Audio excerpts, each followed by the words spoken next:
So I thank and praise God for this wonderful opportunity to speak to you like this. ఈ విధంగా మీతో మాట్లాడడానికి దేవుడు ఇచ్చిన ఈ అద్భుతమైన అవకాశాన్ని బట్టి దేవునికి నేను వందనాలు చెల్లిస్తూ ఉన్నాను. Like we prayed in the beginning, I pray that the Lord will glorify His name.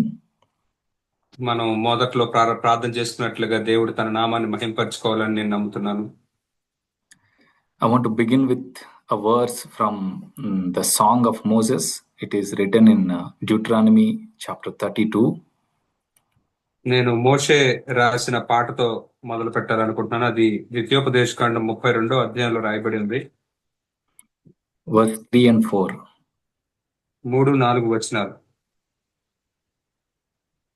You can read. Yeah. నేను యెహోవా నామమును ప్రకటించెదను, మన దేవుని మహాత్మ్యమును కొనియాడుడి. ఆయన ఆశ్రయదుర్గముగానున్నాడు, ఆయన కార్యము సంపూర్ణము, ఆయన చర్యలన్నీయు న్యాయములు, ఆయన నిర్దోషి నమ్ముకొనదగిన దేవుడు, ఆయన నీతిపరుడు యథార్థవంతుడు. So this is the God we worship, a God of faithfulness and without injustice. ఇటువంటి దేవుడినే మనం ఆరాధిస్తూ ఉన్నాం. న్యాయమైన దేవుడు, అన్యాయం లేని దేవుడు. And Moses says his work is perfect, so ascribe greatness to him. మోషే అంటూ ఉన్నాడు, ఆయన కార్యములు సంపూర్ణము, ఆయన గొప్పవాడు అని చెప్తూ ఉన్నాడు. మహాత్యమును కొనియాడుడి. So when Moses is saying this, you remember the people of Israel did not yet enter the promised land. మోషే ఈ మాటలు చెప్తున్నప్పుడు ఇజ్రాయెలీలు ఇంకా వాగ్దాన దేశంలోకి వెళ్ళలేదు. But Moses is saying his work is perfect. కానీ మోషే ఏం చెప్తున్నాడంటే ఆయన కార్యము సంపూర్ణము అంటున్నాడు. Because God predestined them to enter the promised land. ఎందుకంటే దేవుడు వాళ్ళు వాగ్దాన దేశంలోకి వెళ్ళాలి అని ఆయన ముందుగానే ఉద్దేశించి ఉన్నాడు. That is why the work that he did, bringing them out of Egypt, is a perfect work.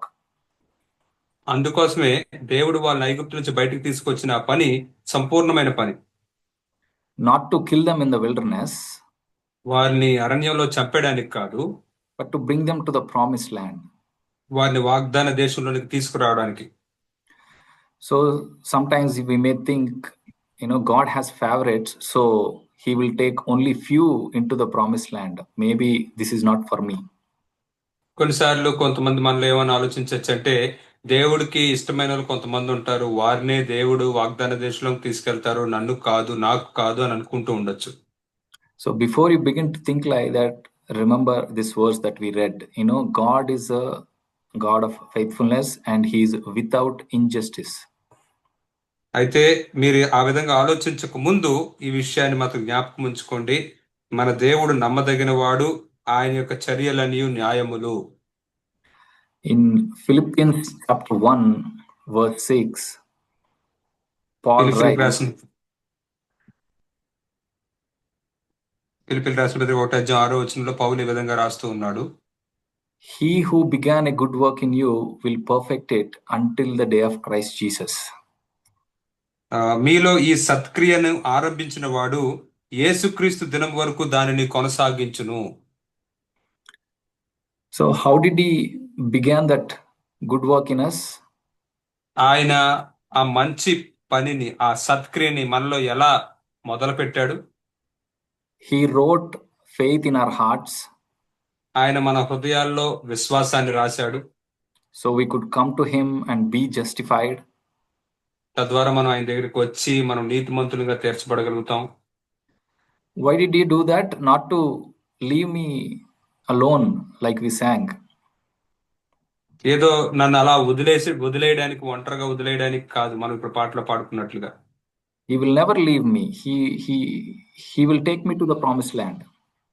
ఆయన ఎన్నడూ నన్ను విడవడు, ఆయన వాగ్దాన దేశంలోకి నన్ను తీసుకెళ్తాడు. He will perfect it, that good work, until the day of Christ. క్రీస్తు యొక్క దినం వరకు దాన్ని కొనసాగిస్తాడు. Something similar written in Ephesians chapter 1 verse 4. ఎఫెసీయులకు రాసిన పత్రిక 1:4 ఈ విధంగా రాయబడి ఉంది, He chose us so that we would be holy and blameless before him.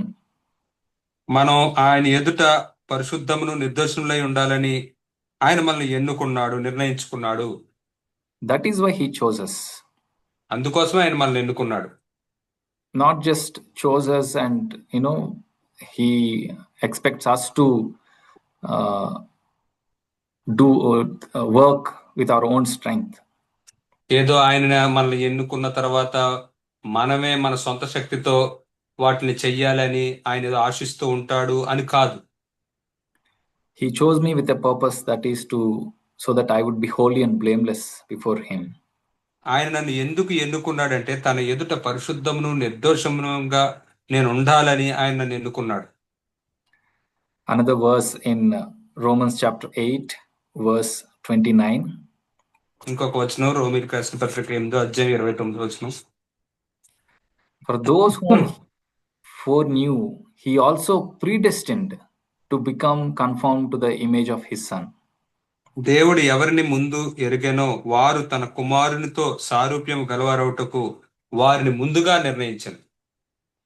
He not only just chose you, but there is a particular destiny that he decided for me and you, that I would become conformed to the image of his son. ఆయన నిన్ను నన్ను ఎన్నుకోవడం మాత్రమే కాదు, ఆయన ఒక గమ్యాన్ని కలిగి ఉన్నాడు. అదేంటంటే తన కుమారుని యొక్క పోలికలోనికి మనం మార్చబడాలని. So yeah, God wants to complete that good work that he started in me. నాలో ఆయన ప్రారంభించిన సత్క్రియను ఆయన కొనసాగించాలనుకుంటున్నాడు, పూర్తి చేయాలనుకుంటున్నాడు.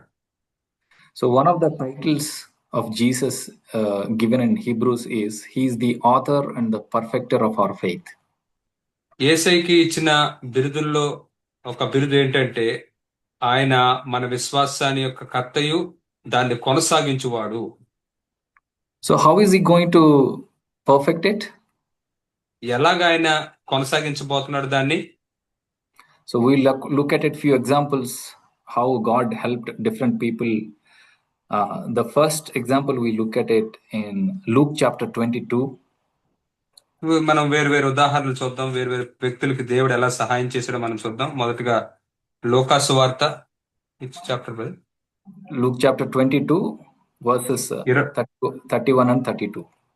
లూకా సువార్త 22వ అధ్యాయం 31, 32 వచనాలు. సీమోను సీమోను, ఇదిగో సాతాను మిమ్మును పట్టి గోధుమల వల్లే జల్లించుటకు మిమ్మును కోరుకొనును గాని నీ నమ్మిక తప్పిపోకుండానట్లు నేను నీ కొరకు వేడుకొంటిని. నీ మనస్సు తిరిగిన తర్వాత నీ సహోదరులను స్థిరపరచమని చెప్పాను. So one of the ways God is going to perfect my faith is he is praying for me. He prays for me.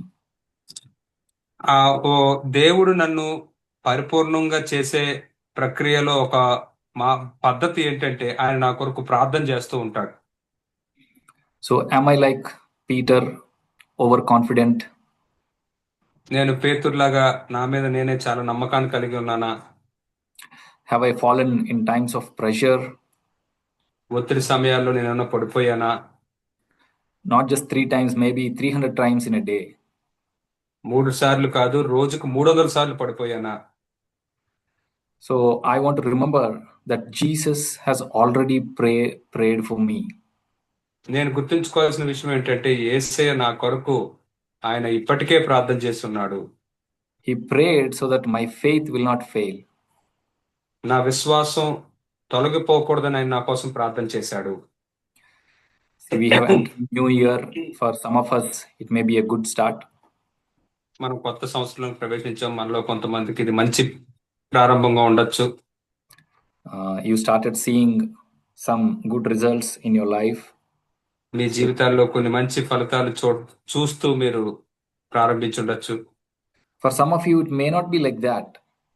అయితే మీలో కొంతమందికి ఆ విధంగా ఉండకపోవచ్చు. You may be thinking it's not even a month. I am already discouraged. I have failed so many times already. ఇప్పటికి నెల అయ్యింది, అయినా సరే ఇప్పటికే నేను చాలా సార్లు పడిపోయాను, చాలా సార్లు నిరుత్సాహపడిపోయాను అని మీకు అనిపించవచ్చు. Remember, Jesus is praying for you. యేసయ్య మీ కొరకు ప్రార్థన చేస్తున్నాడని జ్ఞాపకం ఉంచుకోండి. So another example, we'll look at it in Luke chapter 10. ఇంకొక ఉదాహరణ లోకస్వార్త 10వ అధ్యాయంలో మనం చూస్తాం. verse 38. 10వ అధ్యాయం 38వ వచనం 38 to 40. 38 నుంచి 40 వచనాలు. అంతటా వారు ప్రయాణమై పోవుచుండగా ఆయన యొక్క గ్రామంలో ప్రవేశించెను. మార్తాను ఒక స్త్రీ ఆయనను తన ఇంట చేర్చుకొనెను. ఆమెకు మరియా అను సహోదరి ఉండెను. ఈమె యేసు పాదముల యొద్ద కూర్చుండి ఆయన బోధ వినుచుండెను. మార్త విస్తారమైన పని పెట్టుకుని చేత తొందరపడి ఆయన యొద్దకు వచ్చి, ప్రభువా, నేను ఒంటరిగా పని చేయుటకు నా సహోదరి నన్ను విడిచిపెట్టినందున నీకు చింత లేదా? నాకు సహాయం చేయమని ఆమెతో చెప్పుము అనెను. So Martha is the one who welcomed Jesus into their home. యేసయ్యని వారి ఇంట్లోనికి ఆహ్వానించింది, చేర్చుకున్నది Marthe. But verse 40 it says she was distracted with many things. కానీ 40 వచనం ఏం చెప్తూ ఉందంటే అనేక పనులు పెట్టుకుని ఆమె మనసు తొలగించబడింది. Maybe I'm like, I have accepted Jesus into my heart, I have invited him into my heart. బహుశా నేను యేసయ్యని అంగీకరించి నా హృదయంలోనికి ఆయన్ని ఆహ్వానించి ఉంటాను. But I don't have a desire to sit at his feet and listen. కానీ ఆయన పాదాల దగ్గర కూర్చుని వినే కోరిక, ఆశ నాకు ఉండకపోయి ఉండొచ్చు. I am distracted by many things. నేను అనేకమైన వాటి చేత దృష్టి మళ్లించబడుతూ ఉండొచ్చు. Maybe by worldly things. బహుశా లోకానుసారమైన విషయాల చేత. Or maybe by some genuine practical needs in the church. లేదా సంఘంలోని న్యాయమైన అవసరాలను బట్టే దృష్టి మళ్లించబడుతూ ఉండొచ్చు. So I am distracted by those that work, whatever the work I'm doing in the church. It's like my priority is not to listen to Jesus at Jesus' feet and listen to him, sit at his feet and listen to him. చర్చిలో ఉండే పనుల చేతే నేను దృష్టి మళ్లించబడి యేసు యొక్క పాదాల దగ్గర కూర్చొని ఆయన చెప్పేది వినకపోవడం నాకు ప్రాధాన్యతగా ఉండకపోవచ్చు. So to such a person like Martha, we see how Jesus helped her. John chapter 11. అటువంటి వ్యక్తి అయిన మార్తకి యేసయ్య ఎలా సహాయం చేశాడో మనం చూడొచ్చు. యోహాను సువార్త 11వ అధ్యాయం verse 20. 20వ వచనం. Yeah, you can read, brother. 20 to 24. 20 నుంచి 24 వచనాలు చదువుకుందాం. మార్త యేసు వచ్చుచున్నాడని విని ఆయనను ఎదుర్కొని వెళ్ళును గాని మరియా ఇంటిలో కూర్చుండి ఉండెను. మార్త యేసుతో, ప్రభువా, నీవిక్కడ ఉండిన ఎడల నా సహోదరుడు చావకుండును. ఇప్పుడైనను నీవు దేవుని ఏమి అడిగినను దేవుడు నీకు అనుగ్రహించునని నేను ఎరుగుదును. యేసు, నీ సహోదరుడు మరలా లేచునని ఆమెతో చెప్పగా మార్త ఆయనతో, అంత్యదినమున పునరుద్ధానమందు లేచునని ఎరుగుదునను. If you see, this so-called distracted Martha has faith that, Lord, if you had been here, my brother would not have died. ఇంత దృష్టి మళ్లించబడుతూ ఉన్నప్పటికీ ఈ మార్త ఎటువంటి విశ్వాసం కలిగిందంటే, ప్రభువా, నీవు ఇక్కడ ఉండుంటే నా సహోదరుడు చనిపోయి ఉండేవాడు కాదు అని అంటూ ఉంది. And when Jesus said, your brother will rise again, she said to him, I know that he will rise again in the resurrection on the last day. యేసయ్య నీ సహోదరుడు మరలా తిరిగి లేస్తాడని చెప్పినప్పుడు ఆమె అంటుంది, అవును, నేను ఎరుగుతును, అంచెదినమున పునరుద్ధానమందు ఆయన లేస్తాడు అని చెప్పింది. But how did she know? కానీ ఆమెకు అది ఎలా తెలుసు? She was distracted. That's what we know about Martha, right? Martha దృష్టి తొలగించబడింది అని మనకు తెలుసు కదా. But Jesus helped her. We see that somewhere down the line, slowly, she was helped by God, and she also sat at his feet and heard him speak. So that's how she knew, yes, Lord, he will rise up on the resurrection day. అయితే యేసే ఏం చేసి ఉంటాడంటే, అలాగా అది జరిగిన తర్వాత ఆమెతో సమయాన్ని గడుపుతూ నెమ్మదిగా ఆమె యేసయ్య దగ్గర కూర్చుని ఆయన చెప్పేది వింటూ ఒకానొక దినాన్న ఖచ్చితంగా ఆయన తిరిగి లేపపడతాడనే విషయాన్ని ఆమె తెలుసుకుని ఉంటుంది. And if we look at verse 39 and 40, 39, 40 వచనాలు కనుక మనం చూస్తే, యేసు రాయి తీసివేయడం చెప్పగా చనిపోయిన వాని సహోదరి అయిన మార్త, ప్రభువా, అతడు చనిపోయి 4 దినములైనది కనుక ఇప్పటికి వాసన పుట్టును అని ఆయనతో చెప్పాను. అందుకు యేసు, నీవు నమ్మిన ఎడల దేవుని మహిమ చూతువు అని నేను నీతో చెప్పలేదా అని ఆమెతో అన్నాడు. Did you observe the Jesus reply? Did I not say to you? ఇక్కడ యేసయ్య చెప్పిన జవాబు మీరు గమనించారా? నేను నీతో చెప్పలేదా? With who? To whom? To Martha. ఎవరితో అంటున్నాడు? ఆయన మార్తతో అంటున్నాడు. Jesus spoke these words to Martha. Did I not say to you that if you believe, you will see the glory of God? యేసయ్య మార్తతో అంటున్నాడు ఏమనంటే, మరి నీవు నమ్మిన యెడల దేవుని మహిమ చూస్తావు అని నేను నీతో చెప్పలేదా? So we only know about Mary sitting at its feet and listening to Jesus, but Jesus is telling, I have told you, Martha. మరియ యేసయ్య పాదాల దగ్గర కూర్చుని వినడమే మనకు తెలుసు, కానీ ఇక్కడ యేసయ్య మార్తతో ఏమంటున్నాడంటే, నేను నీతో చెప్పలేదా, నేను చెప్పాను కదా అంటున్నాడు. So what I see is Martha did not remain like that distracted person. ఇక్కడ నేనేం చూశానంటే మార్త అలాగా దృష్టి బడిన వ్యక్తిలాగా అలా ఉండిపోలేదు. God helped her and she also heard Jesus. దేవుడు ఆమెకు సహాయం చేశాడు, ఆమె యేసయ్య చెప్పింది కూడా విన్నది.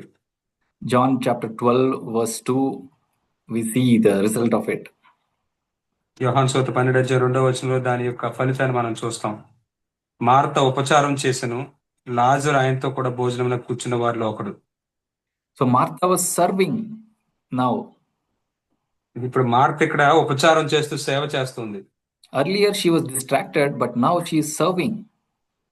అంతకు ముందు ఆమె దృష్టి మళ్లించబడింది, తొలగిపోయింది, కానీ ఇప్పుడు ఆమె ఉపచారం చేస్తుంది.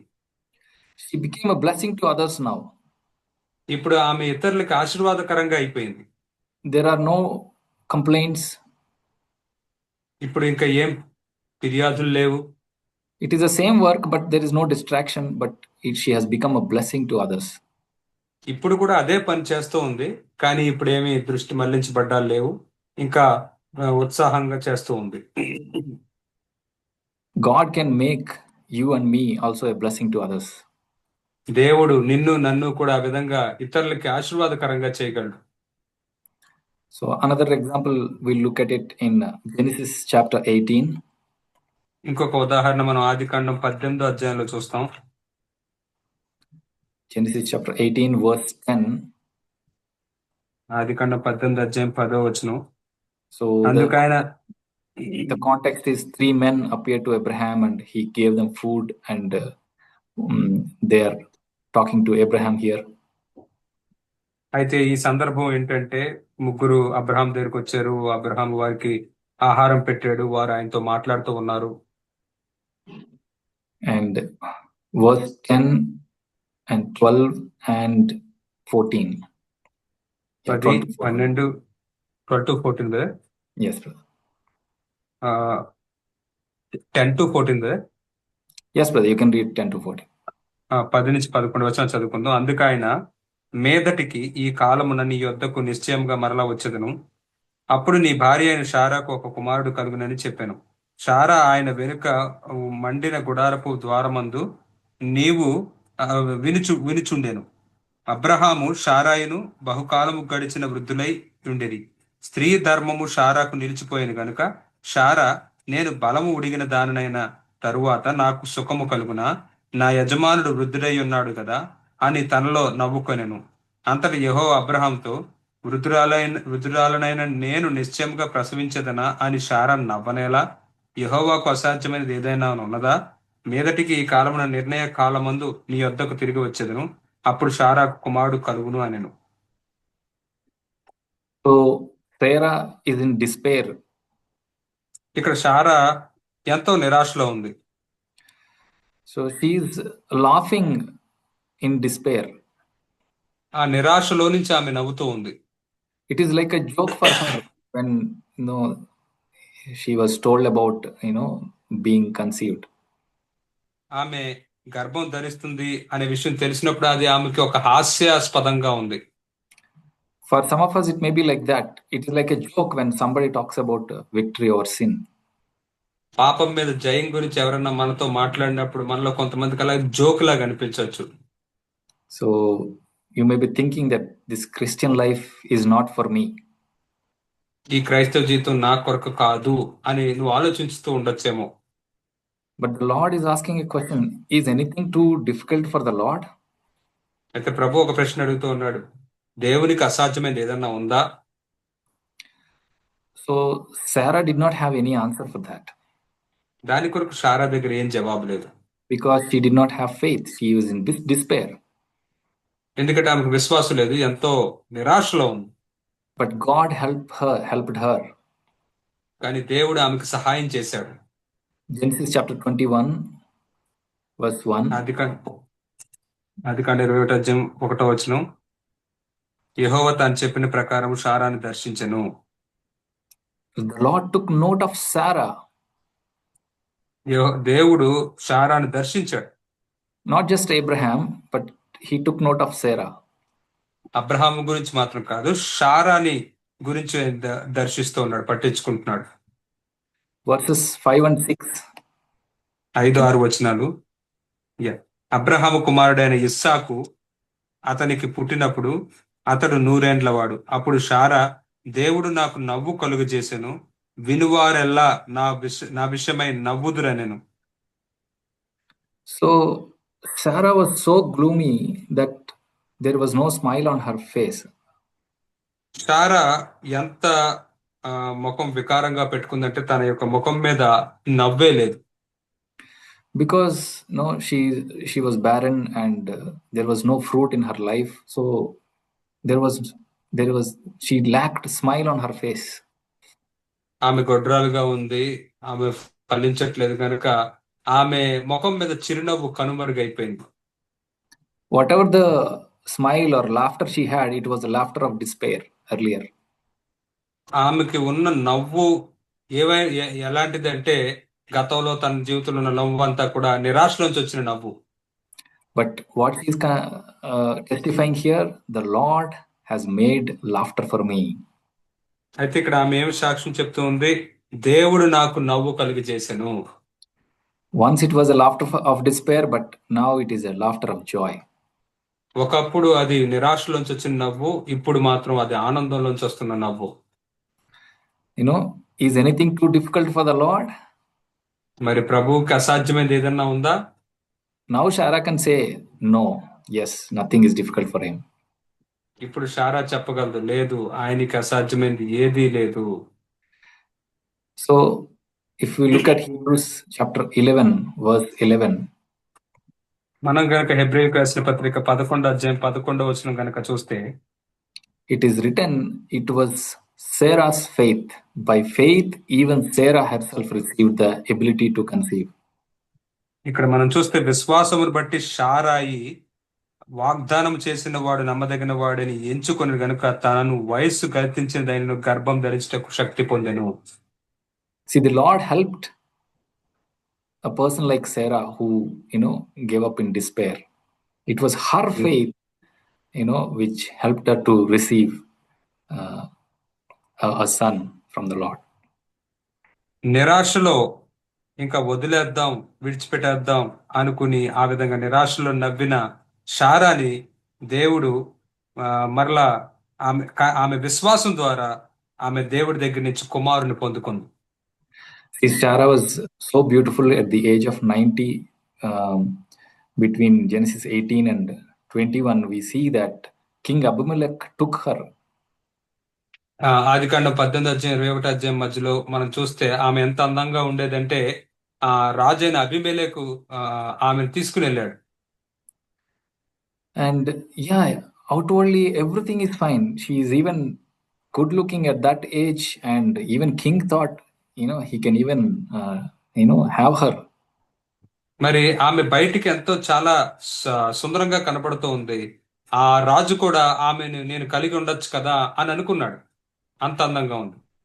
But there is no smile, there is no fruit in her life. కానీ ఆమె జీవితంలో నవ్వు గాని ఫలం గాని లేదు. For us also, maybe outwardly everything looks okay, మనకు కూడా బయటికంతా బానే అనిపించొచ్చు, but we don't have a fruitful life inside. కానీ లోపల మనం ఫలభరితమైన జీవితాలు కలిగి లేము. If I am such a person, the Lord is asking, is anything too difficult for the Lord? నేను గనుక అటువంటి వ్యక్తిని అయితే ప్రభు నన్ను ఏం అడుగుతున్నాడంటే, ప్రభువుకి కష్టమైంది అసాధ్యమైంది ఏదన్నా ఉందా? So God can make laughter for me. కాబట్టి దేవుడు నాకు చిరునవ్వుని తీసుకొస్తాడు. So how the Lord is going to perfect our faith? మరి ప్రభు మన యొక్క విశ్వాసాన్ని ఎలాగా సంపూర్ణం చేయబోతున్నాడు, కొనసాగించబోతున్నాడు? We saw one is he prays for us. Jesus prayed for Peter. మనం చూసాం, మొదటిది ఆయన ప్రార్థిస్తాడు, యేసయ్య పేతురు కోసం ప్రార్థించాడు. And he speaks to us. We see the Lord spoke to Martha. మరియు ఆయన మనతో మాట్లాడతాడు, ప్రభువు మార్తతో మాట్లాడడం మనం చూసాం. And he also takes note of us. We saw that in Sarah's life. అలాగే ఆయన మనల్ని దర్శిస్తాడు, మన గురించి పట్టించుకుంటాడు అనేది షారా జీవితంలో కూడా చూసాం. So be encouraged. So the Lord will help you. కాబట్టి ప్రోత్సహించబడండి, ప్రభువు మీకు ఖచ్చితంగా సహాయం చేస్తాడు. Amen. Thank you. ఆమేన్.